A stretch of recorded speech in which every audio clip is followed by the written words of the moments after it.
সময়টা ছিল 1945 সালের আগস্ট মাস। জাপানের দুটি শহর হিরোশিমা ও নাগাসাকির আকাশে কিছু একটা উপর থেকে নিচে পড়তে দেখা যায়। তারপর পরপরই বিকট এক শব্দ, আগুনের শিখা, তীব্র আলোর ঝলকানি, আর মুহূর্তে সবকিছু তছনছ। নিমিষেই শেষ হয়ে গেল লক্ষ লক্ষ প্রাণ। পুরো বিশ্ববাসীর নজর ছিল তখন জাপানের দিকে। বলছিলাম হিরোশিমা ও নাগাসাকিতে অ্যাটম বোমার সেই অ্যাটাকের কথা। এমন কোনো প্রাকৃতিক বিপর্যয় নেই যা তারা দেখেনি। ঘূর্ণিঝড়, সুনামি, জলোচ্ছ্বাস, সাইক্লোন, শত্রুদের আক্রমণ থেকে শুরু করে অ্যাটম বোমা, আরও কত কি। বিশ্ববাসী হয়তো ভেবেছিল জাপান আর কখনোই উন্নতির ধারে কাছেও পৌঁছাতে পারবে না, কিন্তু সেই জাপানই পুরো বিশ্ববাসীকে ভুল প্রমাণ করে দিয়েছে। বর্তমান যুগে পৃথিবীর উন্নত দেশগুলোর মধ্যে জাপানের নামটা বলতে গেলে one of the most popular. কিন্তু কিভাবে ধ্বংসের পথ থেকে একটা জাতির রূপকথার কারিগর হয়ে দাঁড়িয়েছে? কিভাবে জাপান আজ এতটা উন্নত? এর উত্তরটা হচ্ছে জাপানিজদের মেধা, পরিশ্রম, স্মার্টনেস ও তাদের শিক্ষা পদ্ধতির অভিনব সব কৌশল। আর বেশ কিছুদিন ধরেই তোমরা কমেন্ট করে যাচ্ছিলে যে কিভাবে নিজের এসএসসি ও এসএসসি পরীক্ষায় ভালো করা যায়, কিভাবে পরীক্ষায় ভালো ফলাফল করা যায়, কিভাবে নিজের পড়াশোনায় ফোকাস দেওয়া যায়। আর এই ব্যাপারে তোমার জন্য পারফেক্ট সলিউশন হবে জাপানিজদের স্টাডি টেকনিক। স্টুডেন্ট ও তাদের পড়াশোনা নিয়ে আজ পর্যন্ত নগর বায়োস্কোপ যতগুলো ভিডিও বানিয়েছে সেগুলোর মধ্যে আজকের এই ভিডিওটি সবচেয়ে সেরা ভিডিও হতে যাচ্ছে। তো যদি তুমি একজন স্টুডেন্ট হয়ে থাকো তাহলে আজকের এই ভিডিওটি না টেনে শেষ অবধি দেখো। আর যদি ভিডিওটি কোনো শিক্ষার্থীর অভিভাবক দেখে থাকেন তাহলে ভিডিওতে আমরা যে সমস্ত টেকনিকগুলো শেখাতে যাচ্ছি সেগুলো আপনাদের সন্তানদের উপরে অ্যাপ্লাই করবেন, তারপর দেখবেন আসল ম্যাজিক। আজকের ভিডিওর প্রথম টেকনিকটি হলো স্টাডি ব্রেক। তুমি কি জানো জাপান এবং কোরিয়ার স্টুডেন্টরা ক্লাসরুমে সম্পূর্ণ ফ্রিডম পেয়ে থাকে, অর্থাৎ তাদের উপরে জোর করে কোনো কিছু চাপিয়ে দেওয়া হয় না। শিক্ষার্থীদের মানসিক অবস্থা সেখানকার শিক্ষকরা উপলব্ধি করে।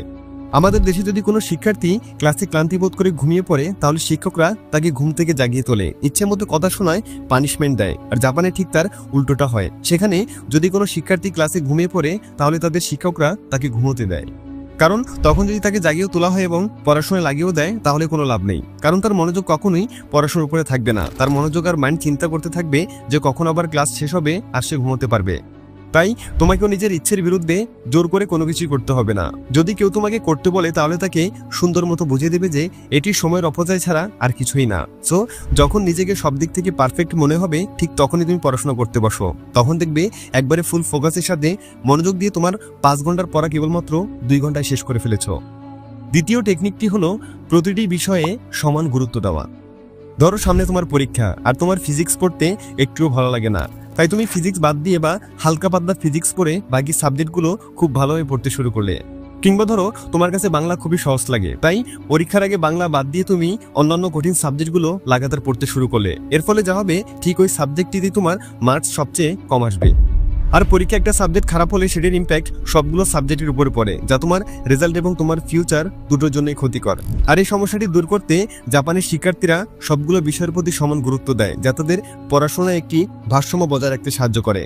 অর্থাৎ যে বিষয়টি তোমার সবচেয়ে ভালো লাগে সেই বিষয়টি তুমি যতটা আগ্রহ নিয়ে পড়ো, ঠিক তেমনি যে বিষয়টি তোমার কাছে একটুও ভালো লাগে না সেই বিষয়টিও ওই সমান পরিমাণ আগ্রহ নিয়ে পড়তে হবে। তাহলে দেখবে রেজাল্টে তুমি একটা পারফেক্ট ছক্কা আঁকাতে পারবে। তৃতীয় টেকনিক হলো প্রোমোডোরো টেকনিক। এটি এমন একটি টেকনিক যা হয়তো তুমি আগে কোথাও শোনোনি, কিন্তু এই টেকনিকটি খুবই সিম্পল এবং সোজা।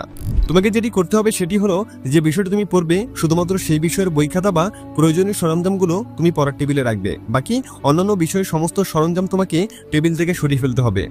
এতে করে যেটি হবে সেটি হলো তোমার ফোকাস শুধুমাত্র ওই নির্দিষ্ট বিষয়ের উপরে থাকবে। ধরো তুমি ম্যাথ করতে বসছো, তো তোমার পড়ার টেবিলে শুধুমাত্র ম্যাথ করার বই খাতা, ক্যালকুলেটর ও জ্যামিতিক বক্স ছাড়া আর কিছুই থাকবে না, যার ফলে তোমার অ্যাটেনশন ও ফোকাস অন্যদিকে যাওয়ার কোনো প্রসঙ্গই থাকবে না। তারপর যখন তুমি পড়তে শুরু করবে তখন মনোযোগ সহকারে 20 থেকে 25 মিনিট ভালোভাবে পড়াশোনা করো। তারপর উঠে 5 থেকে 10 মিনিটের একটি ব্রেক নাও, একটু হাঁটাচলা করো। 5 থেকে 6 বার এই সার্কেলটি মেনে চললে নিমিষে দেখবে তোমার 2 ঘন্টা পড়া শেষ হয়ে গেছে।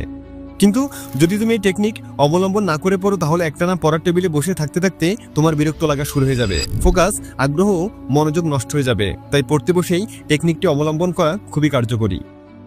চতুর্থ টেকনিকটি হলো ডোন্ট মাল্টিটাস্ক, অর্থাৎ একসাথে কয়েকটি কাজ না করা। একসাথে কয়েকটি কাজ না করে তোমাকে শুধুমাত্র একটি কাজ ফোকাসের সাথে করতে হবে। তোমাদের মধ্যে অনেকেই একসাথে অনেকগুলো কাজ করতে অভ্যস্ত, কারো কারো মতে এতে অনেকটা সময় বেঁচে যায়, কিন্তু তার বিপরীতে বরং তোমার ফোকাস আর কনসেন্ট্রেশন নষ্ট হয়। তুমি হয়তো জানো না যে বর্তমানে আমাদের কনসেন্ট্রেশন টাইম পিরিয়ড 8 সেকেন্ড, অর্থাৎ আমরা 8 সেকেন্ডের বেশি কোনো বিষয়ের উপরে কনসেন্ট্রেট করতে পারি না। 8 সেকেন্ড পরেই আমাদের ব্রেন এটা ওটা ভাবতে শুরু করে, আর তাই ভুলেও একসাথে কয়েকটি কাজ করা যাবে না। তুমি হয়তো চা খেতে খেতে বই পড়ছো, তোমার মনে হতে পারে এতে তোমার রিফ্রেশমেন্ট বাড়বে, পাশাপাশি পড়াটাও হবে। কিন্তু সত্যটা হলো সেই সময় তুমি যে পড়াটুকু পড়বে তার কোনো ভ্যালুই থাকবে না, কারণ তুমি পড়ছো ঠিকই কিন্তু তোমার মাইন্ড ভাবছে আবার কখন চায়ের কাপে চুমুক দেবে, চায়ে মিষ্টি বেশি হলো নাকি কম, চাটা এখনো গরম আছে নাকি ঠান্ডা হয়ে গেছে। কি সত্যিটা শুনে অবাক হলে? অবাক হওয়ারই কথা, কারণ এতদিন তো এটাই করে এসেছিলে। তাই পড়াশোনা থেকে শুরু করে যে কোনো কাজ করার সময় তোমাকে সমস্ত কিছু ফেলে রেখে শুধুমাত্র এই কাজের প্রতি ফোকাস রাখতে হবে। আজকের ভিডিওর 5 নম্বর টেকনিকটি হলো ডোন্ট শিফট ফোকাস, অর্থাৎ তোমার ফোকাসকে চেঞ্জ হতে দিও না। যখন তুমি কোনো কাজ করা শুরু করো তখন সেটি শেষ করার আগেই অন্য একটি কাজের কথা মাথায় ঘুরপাক খেতে শুরু করে, আর তুমি নিজের বর্তমান কাজটি শেষ না করেই সেই কাজের প্রতি মনোযোগ দিতে শুরু করো বা সেটি নিয়ে চিন্তা ভাবনা করতে শুরু করো। তোমার যদি মনে হয়ে থাকে যে তুমি একসাথে দুটি কাজের উপরে ফোকাস দিতে পারবে, তাহলে সেটা তোমার ভুল ধারণা, কারণ মানুষ কখনোই দুটো কাজে একসাথে ফোকাস দিতে পারে না। তাই ভুল করেও কখনো একসাথে দুটো বিষয়ের প্রতি ফোকাস দিতে যেও না। পড়ালেখা থেকে শুরু করে যে কোনো কাজে তোমার ফোকাস শুধুমাত্র একটি বিষয়ের উপরে থাকতে হবে। একটি ম্যাগনিফাইং গ্লাস সূর্যের আলোকে কেন্দ্রীভূত করে আগুন ধরাতে পারে, তেমনি তোমার ফোকাসই তোমার জীবনে আগুন জ্বালাবে। তাই নিজের ফোকাসকে কখনো নষ্ট হতে দিও না।